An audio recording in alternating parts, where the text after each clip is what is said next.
Hey guys, what if I told you you don't need to have full sun in your garden to grow food? Because in my patio garden, mainly what I get, and even in the summer, it's mostly part sun, part shade, and even full shade. Today I want to show you guys a few edible plants that grow and thrive in part sun, part shade, and even in full shade.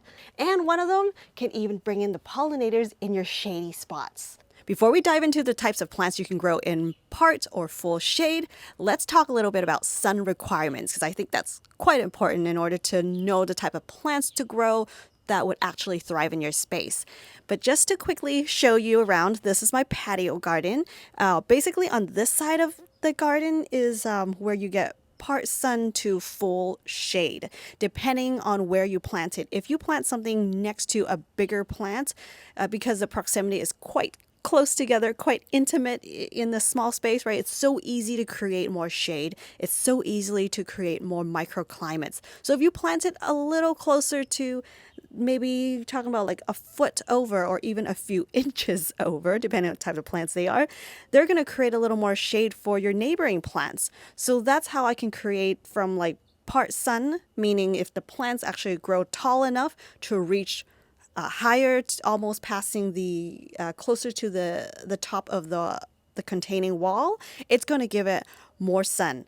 The higher, the taller the plants grow. That's why I also grow vertically a lot for these sun-loving plants. But for the shade-loving plants, if you plant it close to a taller plant, a plant that's bigger than it than the other, it's going to provide a little more shade, and that's how I can get from full sun if the plant goes taller than the wall to part sun, and then all the way down to part into full shade. And then on this side of garden, it gets more I'd say part sun, because there is an overhang of the roof just above there, so it technically gets like between part sun to part or to full sun. And this only happens during the longer days of the year. It does not happen in the winter for me here. So let's talk about the number of hours that's required to grow these plants. Starting with full sun, you need at least 6 hours or more for these plants to thrive. And for part sun, you need between 3 or maybe 4 to 6 hours a day. And we're talking about the more intense part of the daylight, like from noon to afternoon, during the hottest time of the day is what part sun would require. And then now in this video, we're talking about part shade to full shade. So part shade would also mean about 3 or 4 or even up to 6 hours of sun, but we are talking about softer sun, the cooler part of the day. So maybe early morning all the way just before noon, before it gets really hot, or you get a little bit of that later afternoon sun, so that's part shade. Or you can get more bright indirect light, like a filtered light under maybe growing under a deck or something, where it provides like a solid top to protect from the hot intense sun, but you also get a little some nice bright direct sun kind of hitting from like at an angle. And then you get the full shade, which is like, say, grow under a like filtered light, indirect light, very soft light, like the light that makes you look really good on camera. So these type of like shade loving plants would like a bit of cooler temperature, growing under the a tree, a filtered light, indirect light, or just giving it a couple of hours of that morning sun. They would also love that. Oh, and one more thing about full shade is that be sure that it is going to be a bright space, because full shade does not mean you get to tuck your plant into a corner where it's very dark, because plants still need light to thrive. But one of the plants I'm going to show you in this video is going to thrive in a space that's pretty close to tucking it into a dark corner. So now that you know what full sun to all the way to what full shade is, what these plants require, we can get started talking about the first plant. Here's the first plant I want to show you. This is the longevity spinach, also known as Gynura procumbens. A lot of people know this plant to be one that helps with their blood sugar. It just grows really well from full sun to even full shade. I've been growing this plant for years, kind of grew up with it. And just very quickly, I want to let you guys know, because some of you guys were quite surprised when I said I do have an online garden shop where I do have a collection of plants and seeds and teas at my shop. So if you guys would like to support this channel, I'd really appreciate it if you would go check out that. And this plant will be available on the website as well. So this plant, what I love about it is that it thrives in full sun to full shade. And this spot here is right next to our calamansi citrus tree. So you can see that tree right up there. And let me bring you a little close up to see this plant. So the flavor profile of plants generally do change based on how much sun they get and where they're grown. But with the Gynura, I do notice the difference quite a lot with this one. The more sun you give it, the texture would change, would get a bit more tough, a little more rough.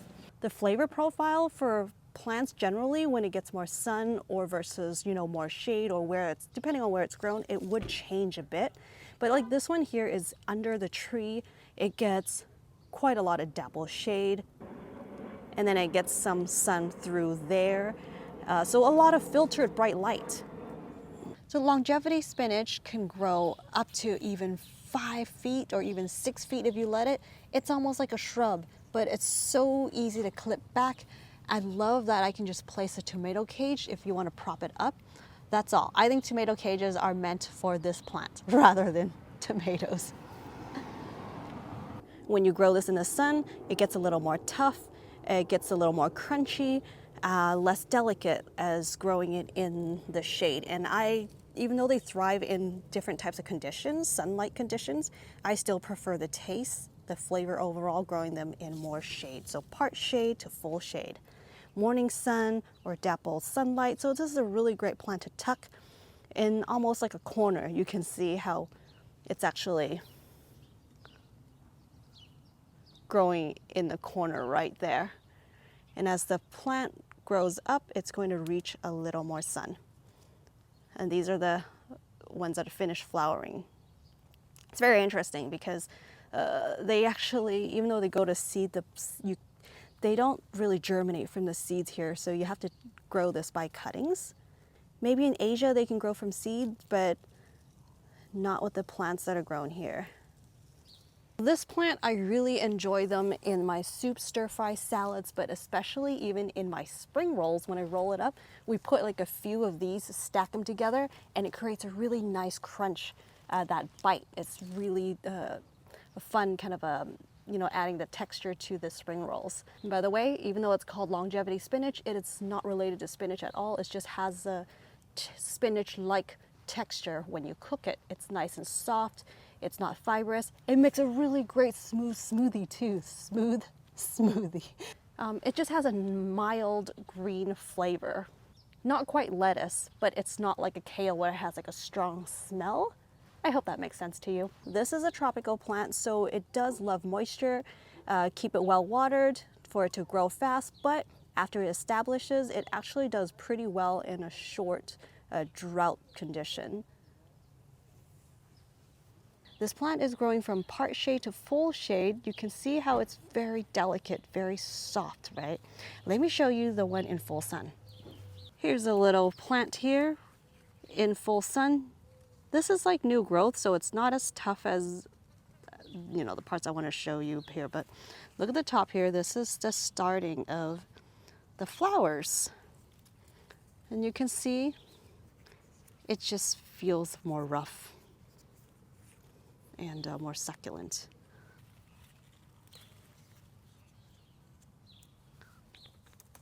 Take that out, and I want to show you the comparisons. Here's the one that's growing in part shade. Where's the mic here? Right here. See how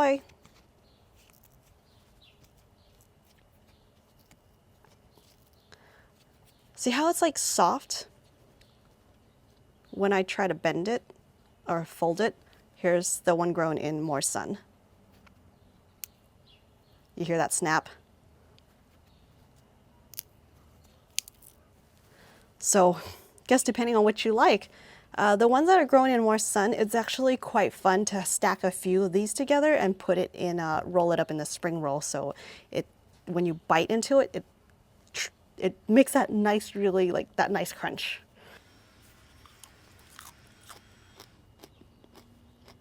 That was a full sun one. Has a bit of a stronger smell. Yep, I prefer the ones growing in the shade. I don't mind the crispiness of growing in this more sun, but the smell is a little stronger for my personal preference. Okay, let's move on to the next plant. Here's the second plant I want to show you guys. This is still a space still in progress, so excuse the mess. But the one I want to show you is the parsley plant. Look down here. This is already an east-facing garden. And then tucked in all the way down here is the parsley. Is already going to flower. This one came up as a volunteer. It grew from seed from one of the previous plants I grew all the way over there, but it made it here. And you can see how much sun this gets. I mean, this is an east-facing garden, but it's still able to germinate and grow out and continue to grow. It's kind of like in between this acastache plant that I showed you guys in a previous video. Look how much shade it's getting here. The sun only hits right about the top here for a few hours during the morning, but this is still plenty for the parsley. There's quite a few herbs out there that can tolerate growing in a little more shaded areas. That's why you'll see a lot of shade gardens or smaller gardens will grow greens and even on windowsills. But I gotta tell you, the parsley plant is definitely one of the herbs that can handle more shade than other herbs. Like say your thyme or rosemary is going to struggle a bit eventually, and they might not make it or they won't really grow that much.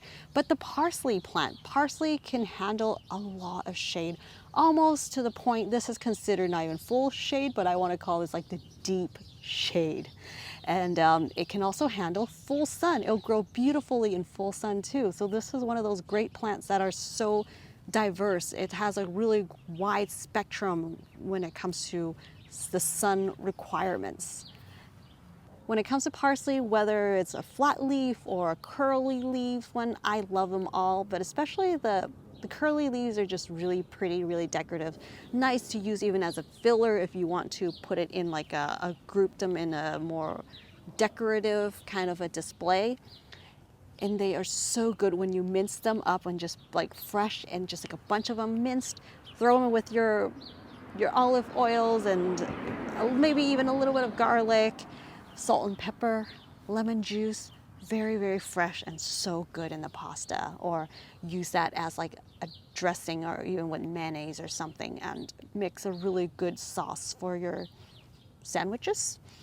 There's just all kinds of ways you can use parsley, and I love them.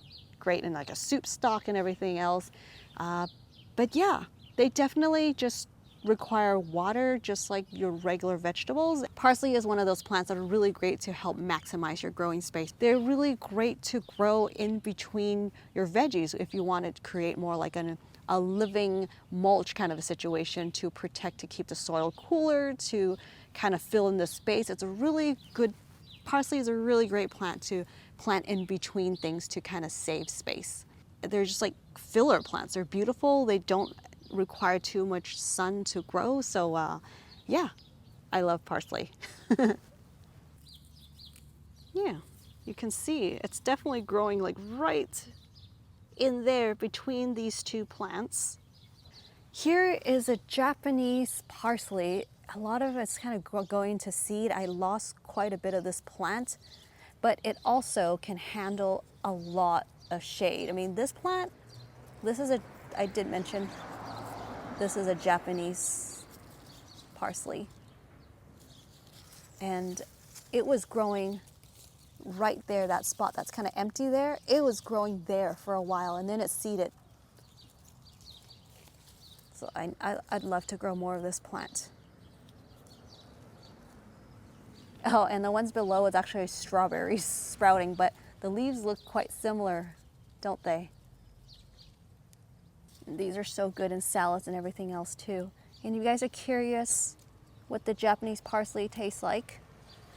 Comparing with the Italian parsley, this has a stronger carrot celery and parsley kind of a flavor. Oh, okay. I really enjoy the flavor of this parsley. It's definitely different. It has a little more weight to it. It doesn't have much of that celery flavor as the Japanese parsley. All right, let's move on to the next one. This is a Japanese mugwort right over here. I love how it kind of acts as like a spiller kind of a plant. And it grows so well in the shade. It can handle part sun as well, but definitely it can thrive in the shade. When I use the word thrive, I mean it would continue to really grow. Like the growth rate doesn't compromise too much when it's in the shade. And yeah, you can see how beautifully this has filled up this pot. And it just has a really delicate taste and texture compared to the mugwort that we know of. It's usually a lot more stronger like flavor, but this one actually tastes more and smells more like a leafy green rather than an herb. And once it's growing in the shade, it actually doesn't require as much water. It definitely would love, regular watering just like your normal vegetables, but it can handle a bit of drought as well when it's in the shade. It doesn't require as much water. But yeah, definitely looks a lot more green and lush when you do give it regular watering. And I love these. Just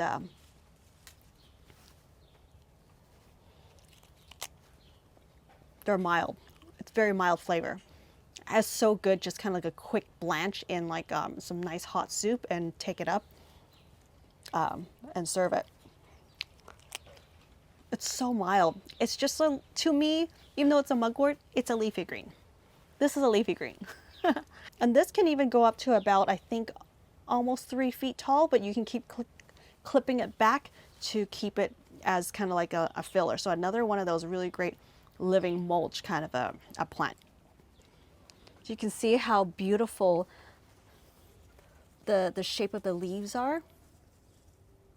Deep, kind of like a reddish tone stems, and this nice green, this deeper green. And it's kind of trailing up all the way up. Generally, I would just keep it short. I just haven't gotten to trimming this back. But yeah, look how beautiful they are. These are beautiful plants. And this is another one that's really nice to put in like a spring roll because it's not very fibrous.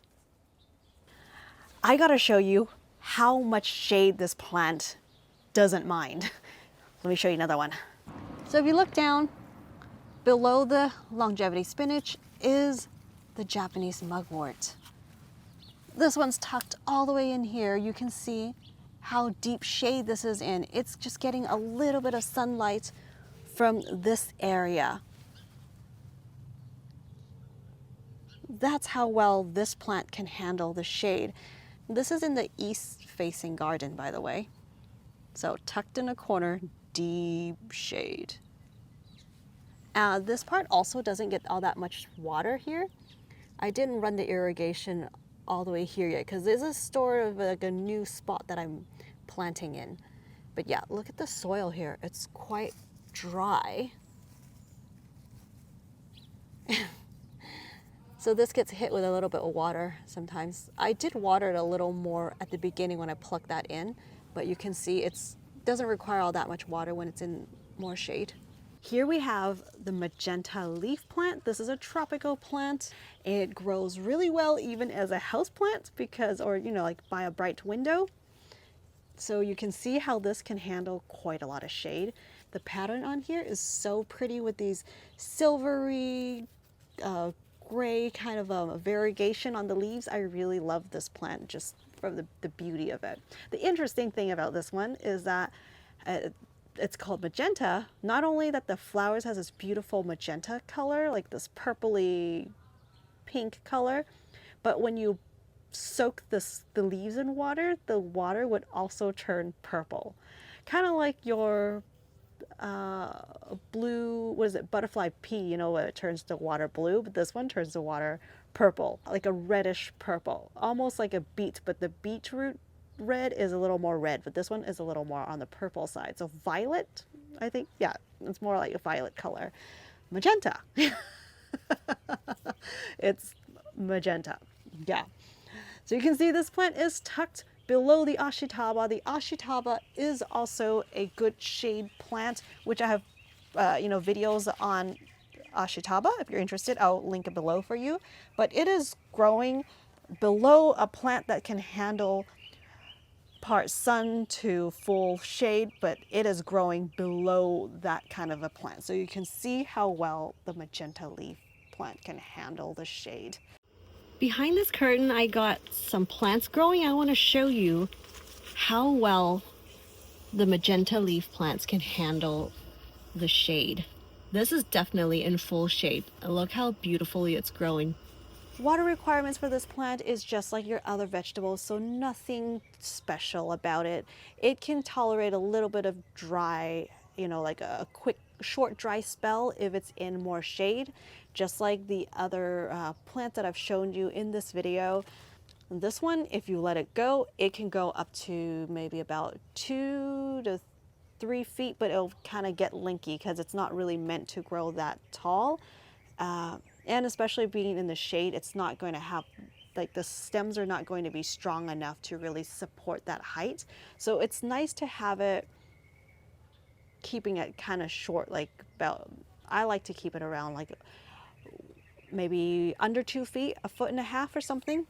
So in Vietnam, we don't really use this as like a leafy green, even though I believe it's edible because I've eaten them before. I've added a few of these leaves here and there in when I make my juices. But in Vietnam, they use this more as a natural coloring. They would use it to dye their sticky rice, the sweet rice, and rice purple. This is where they get the color from. I also tried working this into a batter for tortillas, so I can make a little lavender pink kind of tortilla. It was really pretty. So yeah, I really enjoyed this one for just kind of like if you wanted something fun and creative for the kitchen. This is the one to go with. Also, it just doesn't really have much of a taste. Sometimes when it comes to coloring, you just really want it just for the color, but not for the flavor. Because if you use like a red, purpley reddish color with like a beetroot, it has like a beet smell. But this one is even more mild than that. I wouldn't say it has like zero smell, but it's very, very faint of that green flavor. So if you eat it with something else, or if you mix it with other flavors, you're not going to be able to taste this at all. It's just a beautiful color that you can use. So imagine what you can do with this. It's really fun to put in your drinks, kind of like your butterfly peas to make your beverages blue, but you can make them, you can make your beverages purple.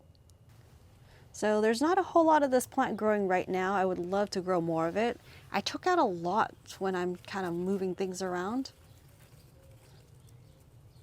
But you can see how linky it's kind of gotten because this one was in a lot of shade. I was storing some plants in front of it.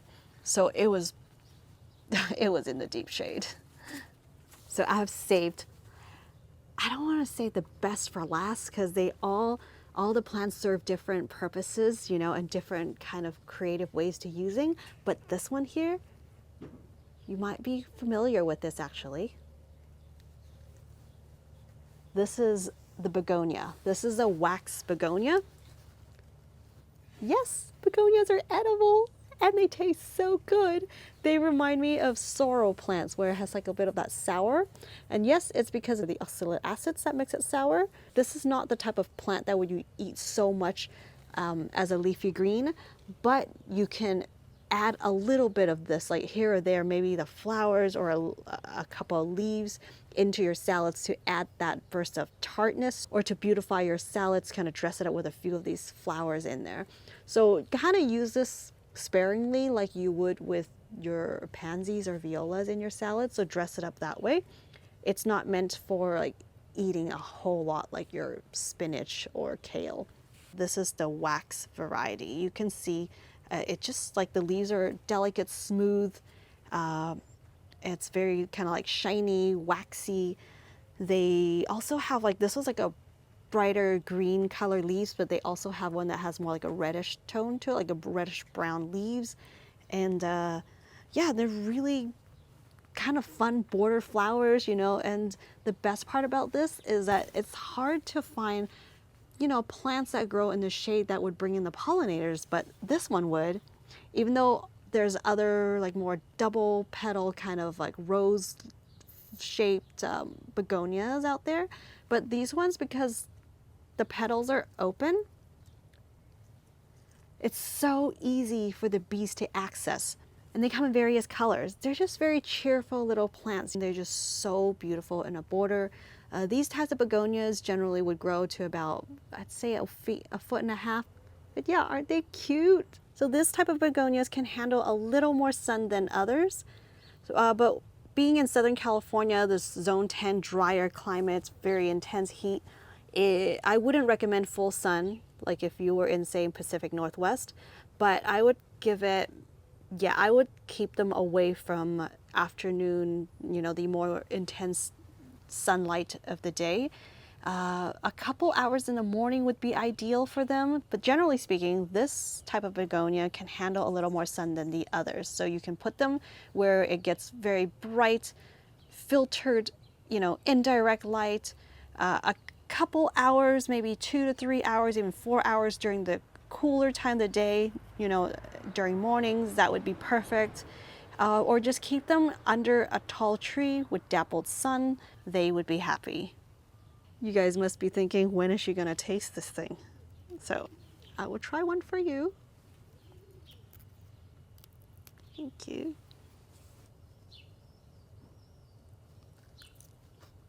Mmm. Oh my gosh, it smells a little bit like a romaine lettuce, but it's so crispy. Yeah, kind of like the crispiness of it is like the white, the stem part of your romaines, or even like, almost tastes like even an iceberg lettuce, but it's sour. It's got that punch of sour. It's so fun. This is a really fun plant to grow in the shade if you want to bring in the pollinators. And one that really brightens up the space. Looks like this one's about to fall. Don't mind if I, thank you. And just remember, guys, this one you can only, or you should only eat this in a small quantity. So good. And the leaves, if you're curious. All right, I'll have a bite of the leaf as well.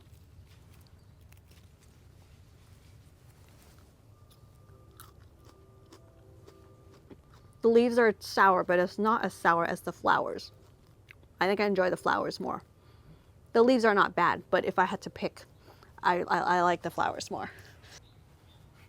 Thank you guys so much for making this far in the video. I hope you had enjoyed and found some of these plants amusing. Let me know in the comments below is there any plant that you found amusing, or what is the shade-loving plant that you're currently growing? I'd love to know. If you are looking for plants and seeds or teas, I would love your support. Go check out wendyland.com, my garden shop, and I will see you guys in the next video. Thank you for watching. Bye.